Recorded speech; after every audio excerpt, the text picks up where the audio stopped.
Hi guys and welcome back to our YouTube channel. Now recently आप लोगों ने देखा होगा कि इंडिया ने यूएन में यहाँ पे इजराइल के खिलाफ वोट किया है।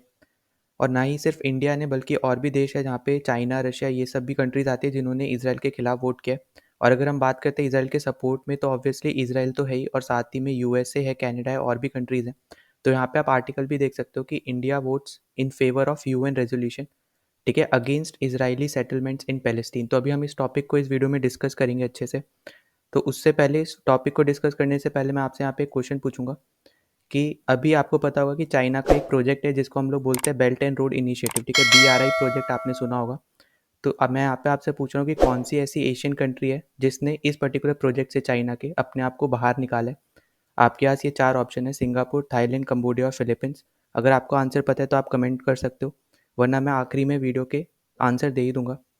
और जो कमेंट करेगा उसका आंसर सही होगा तो मैं उसको लाइक कर दूंगा ताकि दूसरों को पता चल जाए, वरना लास्ट में मैं आंसर दूंगा तो वहाँ से भी आप देख सकते हो। नाउ अब हम अपने टॉपिक को डिस्कस करते हैं। तो उससे पहले मैं आपको अपना यहाँ पे एक मैप दिखा रहा हूँ, ठीक है। यहाँ पे आप मैप देख सकते हो ये। तो यहाँ पे जो आपको ये ऑरेंज कलर में दिख रहा है, ये वो एरिया है जो यूएन रिकॉग्नाइज करता है कि ये इसराइल से बिलोंग करता है, ठीक है। तो इसराइल का जो रियल में एरिया है वो ये है जहाँ पे आपको ये ऑरेंज कलर दिख रहा है। और उसी के साथ यहाँ पे जितने आपको ये गोल्डन में लाइंस वगैरह दिख रही है ना, वो सब एरिया है जो इसराइल ने अपने अंडर कंट्रोल में कर रखा है, ठीक है। मतलब आप ऐसा समझ सकते हो कि कब्जे में कर रखा है। तो अगर हम यहाँ पे बात करते हैं ना, तो जितनी भी आपको ये सब एरियाज दिख रहे हैं, ठीक है, रियलिटी में ये इसराइल से बिलोंग नहीं करती, क्योंकि इसराइल के लिए यूएन ने जो एरिया मान रखा है वो आपको ये ऑरेंज कलर में दिखेगा, ठीक है। पर अब यहाँ पे क्या हो रहा है कि जितने भी ये एरिया हैं जहाँ पे आपको ये गोल्डन कलर की लाइंस वगैरह दिख रही है, ये सब इस यहाँ पे इसराइल ने कब्जा रखे हैं। और यहाँ पे अब ये एक स्ट्रैटेजी अपना रहे हैं कि जितनी भी ये एरिया है वहाँ पे ये सेटलमेंट, परमानेंट सेटलमेंट बना रहे हैं, बिल्डिंग्स वगैरह ये सब खड़ी कर रहे हैं, और वहाँ पे अपने लोगों को, मतलब इसराइलीज़ को वहाँ पे भेज रहे हैं ताकि वो रह सके। और इससे हमें यहाँ पे यही देखने को मिल रहा है कि जितने भी यहाँ पे इसराइलीज़ हैं ना, उनको आप ऐसा समझ सकते हो कि कुछ को जो इसराइल की आर्मी में पार्टिसिपेट कर चुके हैं तो उनको तो फ्री में यहाँ पे आप बोल सकते हो कि फ्लैट्स वगैरह दिए जा रहे हैं। साथ ही साथ जो नॉर्मल इसराइली है उनको भी यहाँ पे परचेज करने के लिए बड़े सस्ते दामों में ज़मीनें दे रहे हैं ये लोग। तो आप यहाँ पे एक चीज़ समझ सकते हो कि जितने भी ये गोल्डन एरियाज़ है ना जो लाइन्स में यहाँ पे दिख रहा है, जैसे सेनाई हो गया, फिर यहाँ पे गोलन हाइट्स है, यहाँ पे सीरिया का पार्ट है, ठीक है। तो ये सब इसराइल के अंडर कंट्रोल है, पर ये यूएन के हिसाब से इसराइल का पार्ट नहीं है। तो यहाँ पे आपको एक चीज़ समझनी पड़ेगी कि ये सारे एरिया जितने भी हैं सब डिस्प्यूटेड एरियाज़ हैं। और यहाँ पे अगर एक बार सेटलमेंट हो जाता है, ठीक है, तो उसके बाद डिस्प्यूट को रिजॉल्व करना या सॉल्व करना बहुत ज़्यादा मुश्किल हो जाएगा। कि अगर मान लो यूएन बोलता है कि ये सीरिया का पार्ट है, तो यहाँ पे जो यहाँ पे पहले से अब इसराइली बस चुके होंगे ना, उनको हटाना बहुत ज़्यादा मुश्किल होगा। तो यहाँ पे एक टाइप से इसराइल अब यही करना चाह रहे हैं कि अपना सेटलमेंट बढ़ा रहे हैं ताकि इनका जो एरिया है वो और ज़्यादा इंक्रीज हो पाए। तो इसी के ही रिस्पॉन्स में यहाँ पे अभी हमें देखने को मिला है कि यूएन में एक रेजोल्यूशन लाया गया, ठीक है। यहाँ पे अगर मैं रेजोल्यूशन बताता हूँ तो रेजोल्यूशन में आप यहाँ पे देख सकते हो ये टाइटल है, ठीक है, उस रेजोल्यूशन का, जहाँ पे इसराइली सेटलमेंट्स जो इन सब एरियाज़ में हो रखी हैं, ठीक है, ये गोल्डन एरियाज़ में जितनी भी सेटलमेंट्स हो रखी हैं, यहाँ पे आप देख सकते हो, यहाँ पे सीरियन गोलन, ठीक है, जो मैंने आपको यहाँ पे एरिया दिखाया ये गोलन हाइट्स वाला, और जितने भी ईस्ट जेरूसलम में, ठीक है, तो जो यहाँ पे वेस्ट बैंक में है, ठीक है। तो जितनी भी ये सेटलमेंट्स है उसके खिलाफ यहाँ पे रेजोल्यूशन लाया था और यहाँ पे इसराइल की निंदा की जा रही थी। तो ये सब जो रेजोल्यूशन है यहाँ पे ओवरऑल 21 कंट्रीज़ ने मिलके लाया। यहाँ पे आप नाम वगैरह देख सकते हो, इसमें मेजॉरिटी आपको मुस्लिम कंट्रीज़ ही मिलेंगी, ठीक है। तो अब यहाँ पे जो ये रेजोल्यूशन लाया गया, यहाँ पे निंदा की जा रही थी इसराइल की। तो आप ऐसा समझ सकते हो कि जिसने भी यहाँ पे इस रेजोल्यूशन को सपोर्ट किया है वो इसराइल की इनडायरेक्टली यहाँ पे निंदा ही कर रहा है, और जिसने यहाँ पे इसके अगेंस्ट वोट किया वो इसराइल को सपोर्ट कर रहा है। नाउ अब जो यूएन जो एरिया मानते हैं कि इसराइल में है, वो आपको यहाँ पे दिखेगा जो 1967 का एरिया है, ठीक है। इस मैप में आप देख पा रहे होगे यहाँ पे इसराइल और पैलेस्तीन दोनों ये दिख रहे होंगे। तो 1946 में ये ऐसा दिखता था कुछ एरिया, यहाँ पे वाइट जगह पे यहाँ पे ज्यूइश कम्युनिटी रहती थी। और यहाँ पे 1947 में यहाँ पे थोड़ा थोड़ा फिर पैलेस्तीन हटने लग गया। फिर जो यूएन मानता है नक्शा वो ये वाला नक्शा है, ठीक है, जहाँ पे इस टाइप से आप समझ सकते हो कि दोनों स्ट्रिप्स वगैरह दिखती हैं। पर जो रियलिटी में है वो 2010 में जब निकाला था, तो यहाँ पे आप देख सकते हो ये कुछ कुछ इनक्लेव्स ही बचे हैं अब, ठीक है, पैलेस्टाइन के। तो आप ऐसा समझ सकते हो कि ये पूरा एरिया इसराइल के अंडर में है, ठीक है। तो इसी पे यहाँ पे ये रेजोल्यूशन लाया गया था जो अभी मैंने आपको यहाँ पे बताया। तो यहाँ पे ये सीरियन गोलन जो यहाँ पे इसराइल के अंडर है उस टेरिटरी की बात कर रहे हैं, साथ ही साथ ईस्ट जेरूसलम जो इसराइल के अंडर है उस टेरिटरी की बात कर रहे हैं। और यहाँ पे इस टॉपिक पे यहाँ पे वोटिंग हुई थी। और जो मैंने आपको जैसे बताया था कि यहाँ पे जैसे आप देख सकते हो 145 ने इस रेजोल्यूशन के फेवर में यहाँ पे वोट किया, मतलब कि 145 यहाँ पे इसराइल की निंदा कर रहे हैं। और यहाँ पे 7 कंट्रीज़ ने इसराइल कि यहाँ पे सपोर्ट किया है, ठीक है। मतलब क्योंकि रेजोल्यूशन में यहाँ पे इसराइल की निंदा हो रही थी, तो अगर उसने अगेंस्ट वोट किया है तो वो एक टाइप से इसराइल को सपोर्ट कर रहे हैं।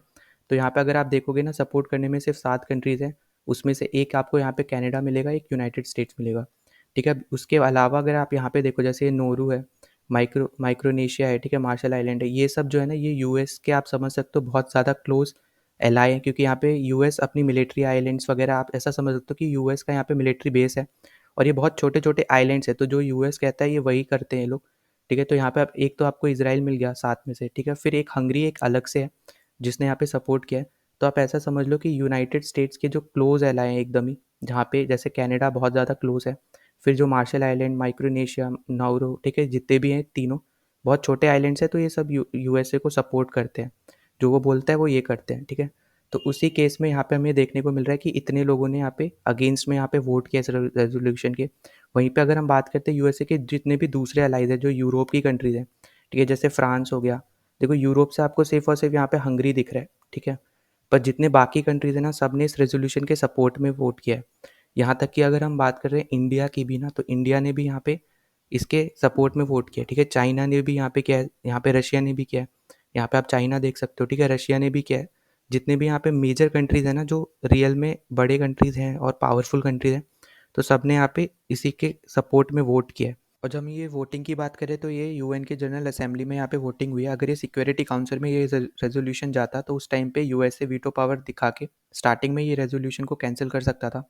पर ये यूनाइटेड नेशन जनरल असेंबली में ये रेजोल्यूशन पास हुआ है, ठीक है। यहाँ पे इनकी वोटिंग हुई है, तो इसमें आपको यहाँ पे दिख रहा है कि 145 ने यहाँ पे सपोर्ट किया इस रेजोल्यूशन को।